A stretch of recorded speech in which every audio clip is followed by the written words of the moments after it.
하나님 말씀은 누가복음 1장 26절에서 56절까지 말씀입니다.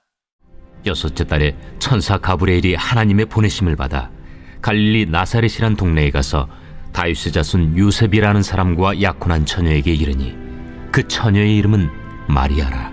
그에게 들어가 이르되 은혜를 받은 자여 평안할지어다. 주께서 너와 함께 하시도다. 처녀가 그 말을 듣고 놀라 이런 인사가 어찌함인가 생각하매 천사가 이르되 마리아여 무서워하지 말라. 내가 하나님께 은혜를 입었느니라. 보라, 내가 잉태하여 아들을 낳으리니 그 이름을 예수라 하라. 그가 큰 자가 되고 지극히 높으신 이의 아들이라 일컬어질 것이요 주 하나님께서 그 조상 다윗의 왕위를 그에게 주시리니 영원히 야곱의 집을 왕으로 다스릴 것이며 그 나라가 무궁하리라. 나는 남자를 알지 못하니 어찌 이 일이 있으리이까? 성령이 내게 임하시고 지극히 높으신 이의 능력이 너를 덮으시리니 이러므로 나실 바 거룩한 이는 하나님의 아들이라 일컬어지리라. 보라, 내 친족 엘리사벳도 늙어서 아들을 배었느니라. 본래 임신하지 못한다고 알려진 이가 이미 6달이 되었나니 대저 하나님의 모든 말씀은 능하지 못하심이 없느니라. 주의 여종이오니 말씀대로 내게 이루어지이다. 하매 천사가 떠나가니라. 이때 마리아가 일어나 빨리 산골로 가서 유대 한 동네에 이르러 사가랴의 집에 들어가 엘리사벳에게 문안하니 엘리사벳이 마리아가 문안함을 들으매 아이가 복중에서 뛰노는지라. 엘리사벳이 성령의 충만함을 받아 큰 소리로 불러 이르되 여자 중에 내가 복이 있으며 내 태중에 아이도 복이 있도다. 내 주의 어머니가 내게 나아오니 이 어찌 된 일인가. 보라, 내 문안하는 소리가 내 귀에 들릴 때에 아이가 내 복중에서 기쁨으로 뛰놀았도다. 주께서 하신 말씀이 반드시 이루어지리라고 믿은 그 여자에게 복이 있도다. 내 영혼이 주를 찬양하며 내 마음이 하나님 내 구주를 기뻐하였음을 그의 여종의 비천함을 돌보셨음이라. 보라, 이제 후로는 만세에 나를 복이 있다 일컬으리로다.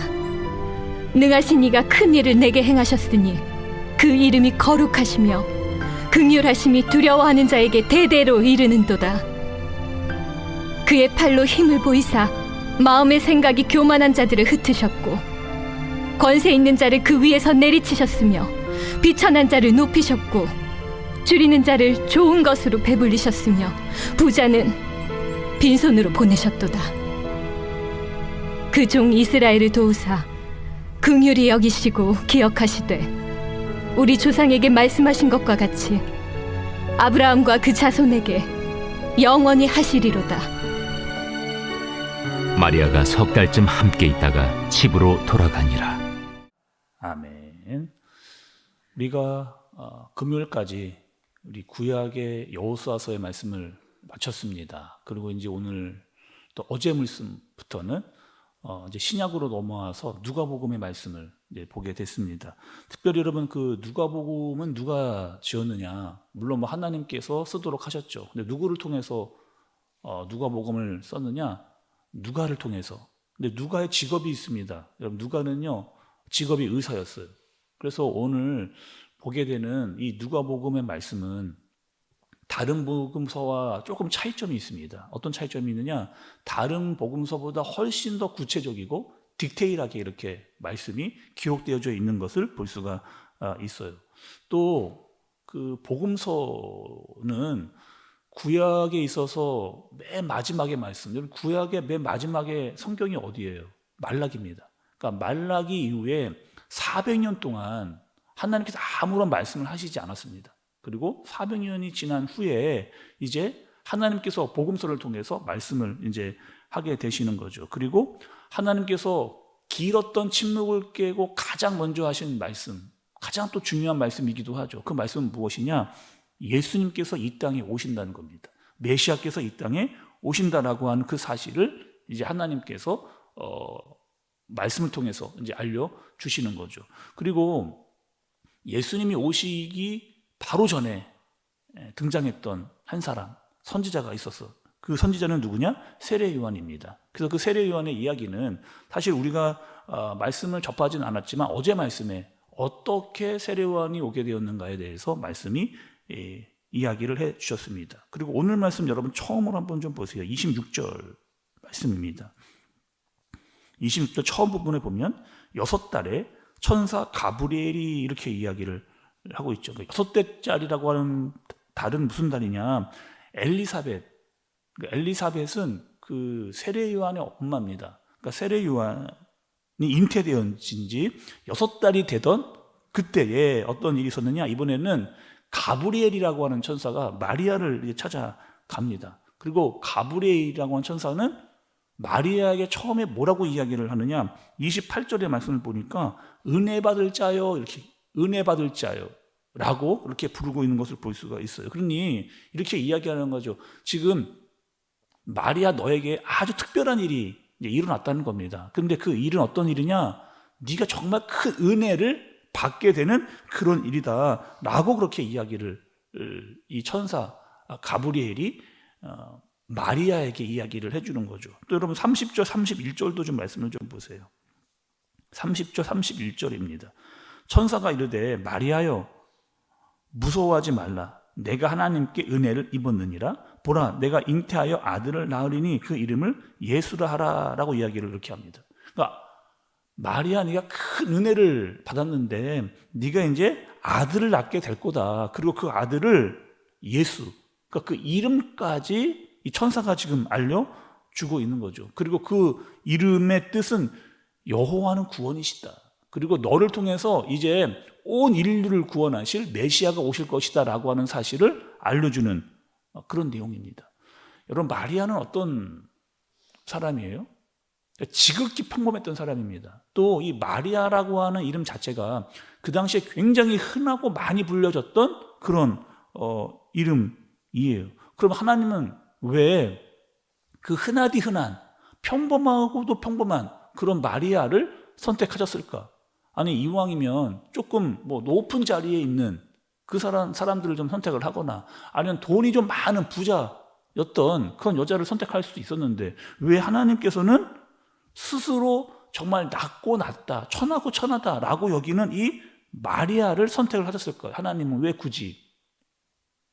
이게 바로 은혜라고 하는 하나님께서 그 마리아를 선택하신 은혜라고 하는 사실입니다. 내가 작은 자이고 내가 부족한 자이고 내가 연약한 자인데 나를 선택해 주신 것이야말로 이게 큰 은혜다라고 하는 사실을 알려주시는 거죠. 반대로 여러분 이렇게 생각을 해볼게요. 마리아 입장에서는 어떻게 생각을 했을까요? 그러니까 하나님의 입장에서 너에게 큰 은혜를 준다 이렇게 이야기를 하셨지만 마리아 입장에서는 여러분 사실은 이거 받아들이기 어려운 이야기잖아요.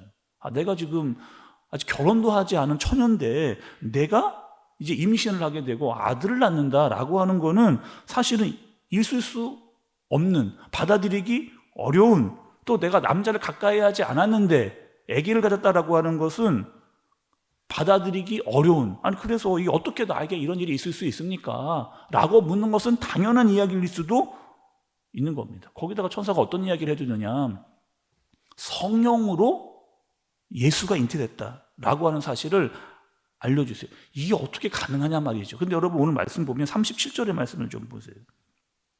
37절에 보면 대저 하나님의 모든 말씀은 능하지 못하심이 없느니라 이렇게 이야기합니다. 그러니까 하나님께서 어떠한 분인가 말씀에서 우리에게 알려주시는데 하나님은 이런 분이죠. 하나님은 항상 사람의 생각을 뛰어넘는 그런 생각과 능력을 가지고 계신 분이 바로 하나님이신 겁니다. 분명히 마리아는 남자를 가까이 하지 않았어요. 그런데 아이가 잉태됐다라고 하는 사실, 그리고 그 잉태됐던 그 아들이 메시아, 온 인류를 구원할 메시아라고 하는 그 사실, 근데 내가 그 메시아를 내가 낳는다라고 하는 이 사실 자체가 굉장히 크고 놀라운 일이라는 겁니다. 사실 여러분 성경을 보면은 우리가 다 이해하지 못하는 일들이 있습니다. 그러니까 우리의 생각으로 이해하고 싶지만 다 이해할 수 없는 일들이 성경에 보면 나와 있는 것을 볼 수가 있어요. 천지창조 여러분, 천지창조 우리가 어떻게 다 그것을 과학적으로 다 입증해서 이야기할 수 있겠습니까? 뭘 어느 정도는 이야기해 줄 수 있겠지만 100% 다 이것을 과학적으로 증명해내기는 어렵죠. 그것은 하나님이 하셨다라고 하는 것을 우리가 믿음으로 받아들이는 그 일인 겁니다. 그러니까 하나님께서 모든 것을 창조하시고 말씀으로 이루셨다라고 하는 사실을 우리가 믿음으로 받아들이는 거죠. 그러니까 천지창조, 또 세상을 다루는 모든 섭리, 그리고 지금 오늘 말씀에 등장하고 있는 처녀가 성령으로 잉태되었다라고 하는 사실은 능치 못함이 없는 하나님께서 전능하신 일을 행하셨다라고 하는 것, 그리고 그 모든 능력은 다 하나님께 있다라고 하는 사실을 우리가 믿음으로 받아들이는 겁니다. 그리고 오늘 말씀에 등장하는 두 사람은 엘리사벳과 마리아입니다. 엘리사벳은 여러분 이제 어떻게 되느냐? 예수님이 나오시기 전에 가장 마지막 선지자를 낳는 그 세례요한을 가장 먼저 만나는 사람이 바로 엘리사벳이죠. 또 이 땅을 구원하러 오신 예수님을 가장 먼저 만나는 사람도 이제 마리아인 겁니다. 그리고 이 두 사람이 만나는, 엘리사벳과 마리아가 서로 만나서 서로를 축하하고 격려하는 이야기의 말씀이 오늘 말씀에 등장하고 있는 거죠. 그리고 47절부터는 마리아가 하나님을 찬양합니다. 사실 여러분 지금 상황은 마리아가 크게 찬양할 수 있는 상황은 아니거든요. 왜? 어떤 상황이냐? 처녀가 잉태를 했다라고 하는 사실은 이거 진짜 소문나면 큰일 날 상황입니다. 발각이 되잖아요? 그럼 사람들에게 돌맞아 죽을 수도 있는 그런 상황이 된 거죠. 마리아 입장에서 사실은 받아들이기 어렵고 지금 큰일이 날 수도 있는 위험을 감수해야 될 만한 일임에도 불구하고 마리아가 찬양을 한다라고 하는 것은 이제 천사가 해주었던 그 모든 말을 내가 받아들이는 겁니다. 그리고 나에게 태어날 예수 그리스도를 간절히 기다리는 그 믿음이 마리아에게 있는 거죠. 우리는 여러분 어떨 때 찬양을 많이 해요? 우리가 여러분 이 땅에서요 찬양을 많이 할 때가 있습니다. 그 찬양은 언제 많이 부르느냐? 내가 좋고 내가 행복하고 내가 신이 날 때 주로 찬양을 많이 합니다. 그런데 지금 마리아는 찬양할 수 없는 상황에서도 하나님께 찬양을 하는 거죠. 그 이유는 무엇이냐? 예수님께서 나에게 오셨기 때문에, 또 그분이 나를 만나 주셨기 때문에 라고 하는 그 큰 은혜를 받은 자로 믿음으로 마리아는 찬양을 하고 있습니다. 우리도 여러분 이런 사람들이잖아요. 마리아와 같이 평범한 그런 사람들이 바로 우리입니다. 그런데 예수님께서 우리를 찾아오시고 만나주시고 이거야말로 우리에게 큰 은혜라고 하는 사실, 그리고 그 은혜를 아는 자라고 한다면 우리는 찬양할 수밖에 없는 사람들이다 라고 하는 말씀을 알려주십니다. 마리아의 찬양처럼 믿음, 순종, 또 겸손함으로 또 하나님을 찬양하는 저와 여러분들 되어주시길 예수님의 이름으로 축복합니다. 기도하겠습니다. 하나님 아버지, 마리아에게는 믿음이 있었습니다. 그리고 겸손과 순종이 있었습니다. 그리고 그 사실을 하나님께 찬양으로 날마다 또 고백했습니다. 우리도 평범한 사람들인데 예수님이 우리를 찾아와 주시고 만나 주시고 그것이 큰 은혜라고 하는 사실을 깨닫고 입술로, 삶으로, 행동으로 예수님을 고백하는 인생이 되게 하여 주옵소서. 예수님의 이름으로 기도드리옵나이다. 아멘.